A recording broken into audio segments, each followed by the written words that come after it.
Irang namaram oiraga TAIRENPOKPI khulenda hangba relief camp ta sangjafam loriba TAIRENPOKPI ching daba khulgi khunja singbu chayolasi manungda security, electricity, ising amadi medical care na chingba piduna masa gi mayumda hanjin hannabagi dama laingasana thabak paikhatpa hokhrei hiramasada impact news agi paudam ama Hojik aina lejeri famasi Imphal West District ki TAIRENPOKPI ching taba haib khuludani 2023 की Maggi अहुमदा थोखिब इरांगी मतुंगदा खुल्लसी खुंजासिंग मसा मसागी मयुमदा संग यादुना लेरेरी अदुबु हौजिक्ति मणिपुर लेंगाकना खुल्लसी खुंजासिंगबु मसा मसागी मयुमदा संगनबा same साबा लोइरे हाइरबा same साबा सिदा Imphal waste district की DC मयांगलम राजकुमारना थंगलपा वाफम खोजे खोगी केम की रेकॉर्ड की मतुंग इन इंटरनली डिस्प्लेस्ड पर्सन लेबा मखैसी हनबा याबा जगह सिदा मसा मसा यामदबिदा अममनी हनगिदबा लेतबा नते अदम हनगिबसु यावी बट अखोगी खुल्लोइना सुमाइना लेरमबसी डेजर्टेड ओइरुरगा प्लब हनबगी पोटसिददी मसी अहानबा अमनी की मनुंगनि हैब तारे सिमक खक्तनि हैबदि नचदे अदुगा अखोई न्यू कैथल मानबी नहान इसामक संगगा नोंग सिंग ताबा नमिदमदा अखोई ओसीगा तौरगा एडीसी एसडीओ यावरे हरगा अखोई संगगा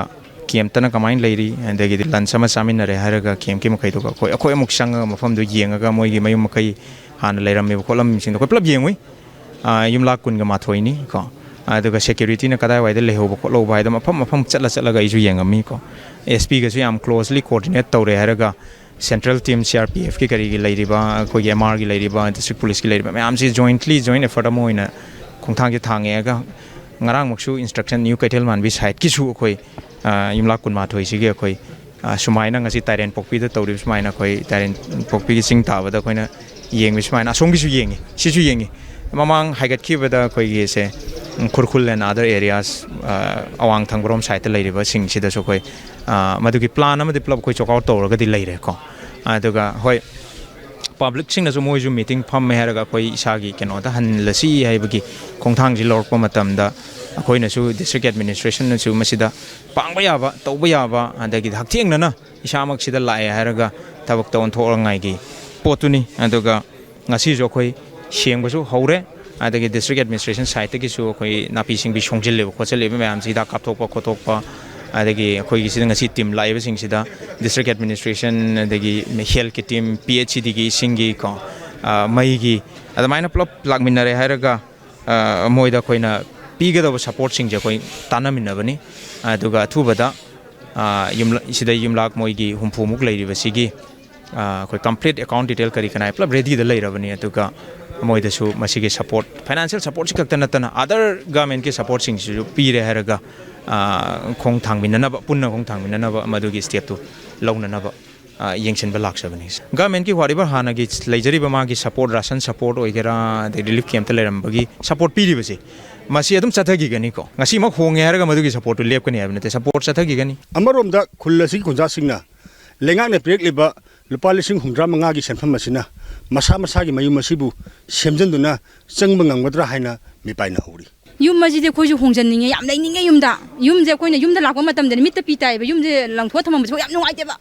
ado ayu nungdindi khoi khaji adu kiju kina dum changi ko kiju kina changbaje khoina wakhanda bu ek moina kai tawra kadagi budi khale du yam changninge duga akhoina habaje khoi yumda changjage security matik chana pibiyu mathak ke khoi ga kuki ga taina ba border makhaije sida security matik chana thambiraga khoi changjage khoi yumda laininge khoi dum hayeba adu da changbajida security hana pidana khoi hana changaga layu habadudi akhoi ju mi kobonina siba kibagi chelaga sida laidini siba kidadi na hana adum ada leraga siramasu yai adu siba kibagi laidini aduduna akhoi security hana matik chana pidraga di khoi hongjamba ngammoi habane khoi haije senfam masina yamdrabasu mayamgi mateng oina ba pirak pa senfam nina losen batabani haina phayeng gram panchayat ki chairperson angom gojendrona phongdurugli relief camp da laba akhoi prajasing asi atugi matik ware adubu yum da hongjilaga di akhoi lairiba yum nungai gera phagera pharoi gera haisida leijarga di makhoi su pienna nuaina chatpa khotpa da orso pha punre adubu अखोई लाइरिबा मफम असिदा तबदबो अखोई Laiba नुआइना नेबगी नामकता government सु security हाबसे ngak senbiraga leijage haiba wafam jine aina mayam gi thamjari sel gi piriba potsidi matik pudi chade adubu mating haina pibani na akhoi su accept tawdabadi ade hari government gi scheme ga loina na adugi hoji hingnane gi damakta livelihood ki sengna sidasu akhoi government na su ming changani maramdi lairiba makhoi chahi amani thadoga yum thadoga laiba sida makhoi suba nomba karimata tawdana government na kitang pirakwa facility tu kaktanda hingjabani hauji lairiba security na chingba singasi yenglaga khunja singasi masa gi miyum na changba ngangbadra haibududi yengba tari impact news kitamak aramam yuhenga paramjariba saikhum ruben Tairenpokpi